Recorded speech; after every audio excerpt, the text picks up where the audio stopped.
YS Vivekananda Reddy మృతిలో వాస్తవాల్ని దాచే ప్రయత్నం జరిగిందన్నారు AP CM Chandrababu. బాత్రూంలో ఉన్న డెడ్ బాడీని బెడ్రూంలోకి ఎవరు తీసుకొచ్చారో చెప్పాలన్నారు. బ్లడ్ క్లీన్ చేశారని సాక్ష్యాల్ని లేకుండా చేయాలనుకోవటం దారుణమన్నారు బాబు. పంచనామా చేయకుండా డెడ్ బాడీని ఎందుకు తరలించారో చెప్పాలన్నారు. తప్పు చేసి దాన్ని కప్పిపుచ్చుకునేందుకు తప్పు మీద తప్పు చేస్తున్నారన్నారు.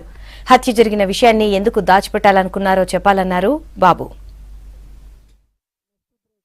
తప్పు చేశారు, తప్పించుకోవాలి, దారి లేదు. సిబిఐ ఎంక్వైరీ అంటే ఎలక్షన్స్ అయిపోయే వరకు అయిపోతుంది. తర్వాత కేసు ఎస్టాబ్లిష్ అయినా పర్వాలేదు, ఏం జరుగుతుంది, ఎవరి మీద పెడతారు. ఇలాంటివన్నీ ఇంత మునుపు జరిగాయి, అక్కడ ఇప్పుడు కూడా చేయాలని ప్రయత్నం చేస్తున్నారు. ఇది కరెక్ట్ కాదు.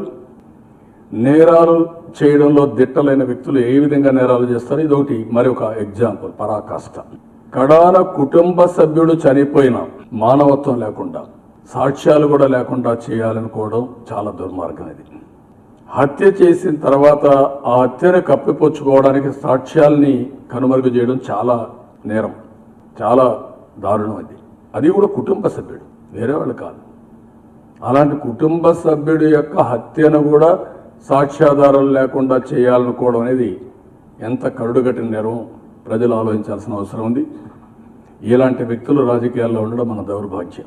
ఎవరు బాత్రూంలో నుంచి బెడ్రూమ్లో బాడీని తీసుకొచ్చారు, ఎవరు బెడ్రూమ్ క్లీన్ చేశారు, పంచనామా లేకుండా డెడ్ బాడీని ఎవరు తరలించారు, ఎందుకు తరలించారు, ఎందుకు ఇప్పుడు సిబిఐ ఎంక్వైరీ అడుగుతున్నారు మీరు? అవన్నీ చేసి తప్పించుకోవడానికి కదా.